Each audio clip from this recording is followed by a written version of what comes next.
Y un jueves más, José Luis Sánchez nos recomienda un libro desde la Biblioteca Municipal de Peñaranda. Hola José, ¿qué tal estamos? Muy buenas. Hola, buenos días. Y muchísimas gracias por acompañarnos. Jo- Tienes delante de ti un libro que enseguida nos vas a leer, pero es que estoy viendo que tenéis una colección, entre otros, de cómic, que ahí está el asunto Tornasol. Tintín es uno de mis cómics favoritos, De ¿eh? tus Sí. favoritos. Bueno, sabes que tenemos abierto un reto literario a lo largo del año, donde en cada mes proponemos una lectura, ¿no? En el mes de junio proponemos la lectura de un cómic y hemos seleccionado unos cuantos para que estén aquí a la vista, por si alguien, como hay gente, que habrá unas 20 personas o así que están siguiendo el reto y por eso están ahí. Pero sí es verdad, Tintín, y encima el asunto Tornasol, Sí, yo sí, creo que es sí. de las mejores aventuras de Tintín, sí. Efectivamente. Bueno, quiero recordar que en su época incluso hubo una sección en la biblioteca que se llamaba la Comiteca, porque había una colección de cómics bastante amplia. Y ahí está, Ahí está. todavía, y seguimos con ella, con la Nos estamos haciendo Comicteca, mayores, ¿eh? sí, que tiene, entre otras cosas, bueno, ahora el cómic clásico, o el gusto por el cómic clásico, sobre todo los chavales más jóvenes, ha ido evolucionando hacia el manga japonés. Y bueno, nos piden mucho manga especialmente. Los clásicos como Mortadelo, Filemón, Rompetechos y esto todavía Sí, bastante. se siguen pidiendo, pero curiosamente no tanto por el público infantil, sino por el público ya más adulto que disfrutó de ellos en su infancia y quiere Una relectura, sí, recordarlos una ahora. relectura. Bueno, que nos liamos y estas cosas, porque creo que el libro que nos traes hoy no tiene que ver nada con el cómic, pero casi vamos a hacer lo de siempre. Si no te importa, nos lees un fragmentito del libro y después lo comentamos, cuando quieras. Martín, mi hermano menor, murió luchando bravamente contra los piratas ingleses que, tras cañonear nuestra galera durante buena parte de la noche, al alba, echaron garfios por la borda y nos atrajeron hacia su flanco de estribor para robarnos todas las mercaderías que nuestro bajel portaba desde los mercados de Sevilla hasta las colonias de tierra firme en el Nuevo Mundo. Mi pobre hermano solo tenía 14 años, pero sabía manejar la espada mejor que muchos hidalgos y muchos soldados del rey, porque nuestro señor padre, uno de los más afamados artesanos espaderos de Toledo, había sido su maestro y le había enseñado el arte correctamente y como era menester. Por desgracia, con los mismos ojos que miran hoy estas letras mientras las escribo, vi como aquel maldito inglés le asestaba en la cabeza un golpe mortal con una maza de hierro que dio con sus sesos en el suelo. Los piratas nos habían estado siguiendo desde el ocaso, igual que los perros hambrientos a la espera de los restos de un festín.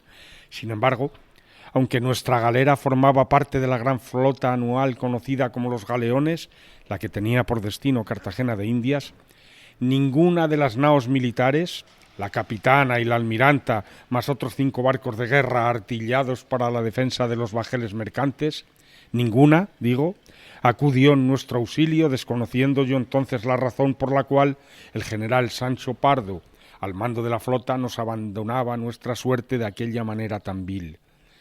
Como nuestro mercante era viejo y llevaba las bodegas colmadas, navegaba muy despacio, y así los perros del mar nos dieron caza cuando consideraron más provechoso y buenamente se les antojó. Éramos pocas las mujeres que viajábamos a bordo de aquel mercante, 5 o 6 a lo sumo, y todas permanecíamos escondidas en una de las bodegas de carga, tras fardos, toneles y bultos de mercaderías muertas de miedo y llenas de angustia por el futuro. Al rato de iniciado el asalto, en pleno fragor de la lucha y escuchando desde lejos los disparos de los arcabuces, el ama Dorotea, con grave peligro para nuestras vidas, tironeó de mí hasta llevarme a donde dormía el pasaje y, echando el lienzo que separaba nuestros colles, me dijo: «Vamos, vístete con las ropas de tu hermano». Yo, aturullada por el peligro y el ruido, me quité la toca y eché mano de una saya de paño que había sobre un baúl. «Con tus ropas no, Catalina», me gritó el ama arrancándome la prenda. Dorotea era de pocas luces y menos entendimiento, pero el peligro despierta las molleras más duras y así, en lo que canta un gallo, el ama me mudó de dueña en mozo, con una camisa, un jubón de gamuza, una casaca de cuero y unos calzones, y en la cabeza, recogiéndome el largo y lacio cabello negro, me encajó el sombrero que mi hermano se había comprado en Alcalá de Toledo para el día de mi boda, un chambergo rojo de alas muy anchas y bella presilla. Tal era el celo con que la buena y dulce ama miraba por mi honor y por mi honra. «Ponte las botas», me apremió mientras me colgaba del cuello el canuto de hojalata con mis documentos. El entrechocar de los aceros y los gritos de los hombres se oían cada vez más cerca, bajo la segunda cubierta. El ama, con el rosario en la mano, no paraba de rezar y de santiguarse. Me senté en una de las cajas y me calcé las botas de ante de Martín, al que había perdido de vista cuando el maestre ordenó que todos los hombres se aprestaran a defender la nave con sus armas. Por fortuna, los pies de mi hermano solo eran un poco más grandes que los míos, y como yo era bastante alta para ser mujer, todo lo suyo me servía.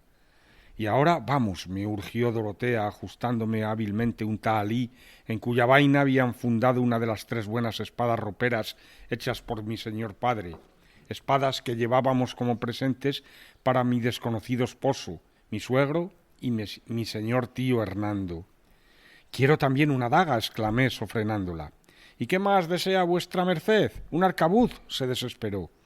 «No me importaría», afirmé resuelta. «Puede que el hábito no haga al monje, pero a mí las ropas de mi hermano me están cambiando».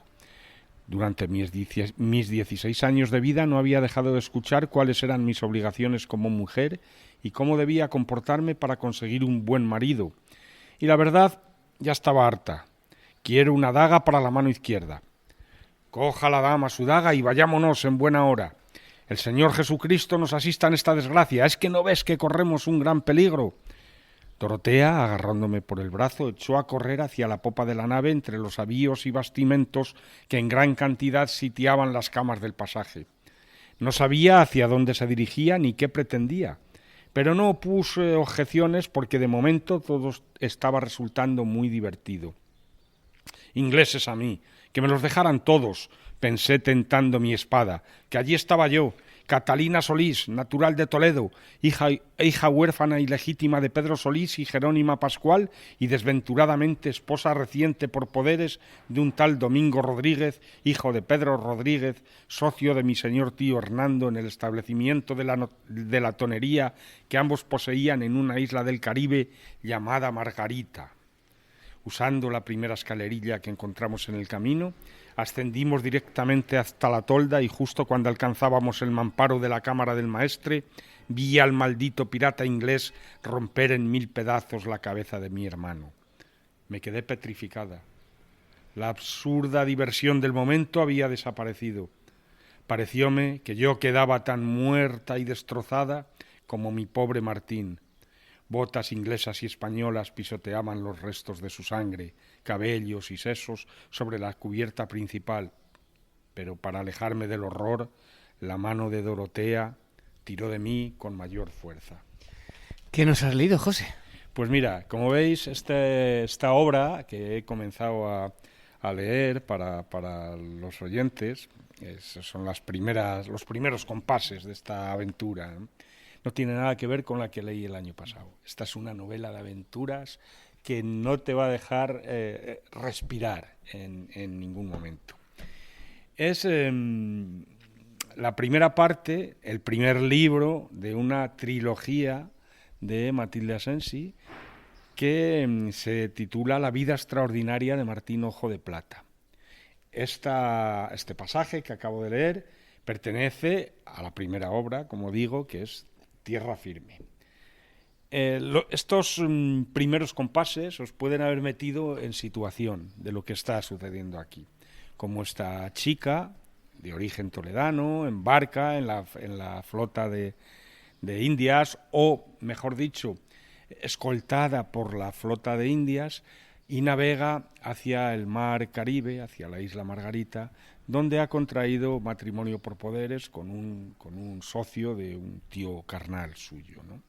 Pero en estas se ven asaltados por piratas ingleses que acaban, bueno, pues en primer lugar, como hemos visto, matando a su hermano y apoderándose de la nave. ¿Qué ocurre? Catalina Solís es abandonada en una isla donde va a vivir como un Robinson, ¿no? y después de 2 años en solitario en esta isla, va a ser rescatada por un navío. Ella, hemos visto también que por las circunstancias del momento se ve obligada a vestir las ropas de su hermano. A partir de ese momento va a adquirir la personalidad de su hermano. Catalina Solís se va a convertir en Martín Ojo de Plata, o Martín Solís, o sea, su hermano al que ha visto morir, ¿no? Entonces, bueno, este cambio de identidad le va a permitir a Catalina explorar un mundo dominado por hombres, ¿no? Y un mundo en el que no dejan de pasar, y más en el mar Caribe de la época, piratas, corsarios, contrabandistas, corruptos de toda índole y de toda condición, ¿no? Y la trilogía sigue su evolución desde Tierra Firme, Tierra Firme, digamos, que se ubica en lo que son las actuales costas caribeñas de Colombia y de Venezuela, ¿no? Donde estaba situado, por ejemplo, donde está situado Cartagena de Indias, ¿no? En pleno mar Caribe. Bueno, Catalina se adapta a su nueva vida en las colonias caribeñas, pero, bueno, ocurre una serie de acontecimientos, aparte de la muerte de su hermano. Un comerciante español asentado en el Caribe acaba por arruinar a su familia, ¿no? Y ella, Catalina Solís, va a emprender una especie de cruzada personal contra este hombre, Curvo, un tal Curvo, así se apellida, es el nombre el patronímico de la familia, los Curvos, que van a ser a la postre responsables de la muerte de su padre. Y ella, Catalina, va a ser la que tome sobre sus espaldas la venganza de esta afrenta, de estas muertes, ¿no? Bueno, en la tercera parte, La conjura de Cortés, desentraña una conspiración contra la corona española y se enfrenta a viejos enemigos y demás, ¿no?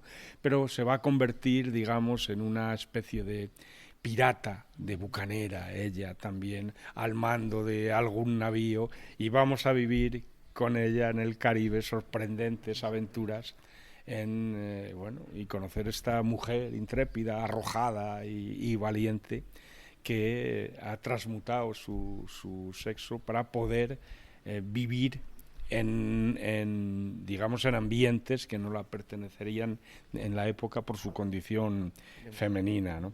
Entonces, bueno, vamos aparte de las aventuras que vamos a vivir, y que esto nos va a ir obligando a leer con avidez lo que va sucediendo, la autora Matilde Asensi se ha documentado perfectamente y nos recrea con mucho detalle la atmósfera de las colonias españolas en aquella época, los puertos caribeños como el de Cartagena de Indias, el de la opulenta Sevilla, que era donde partían todos los navíos que hacían comercio con las Indias, y bueno, y la vibrante Nueva España, esa emergente Nueva España, que está conociendo momentos de esplendor para los españoles que allí viven, no para los nativos que allí viven, ¿no? que están sometidos a la brutalidad de estos comerciantes, tanto españoles como ingleses, europeos,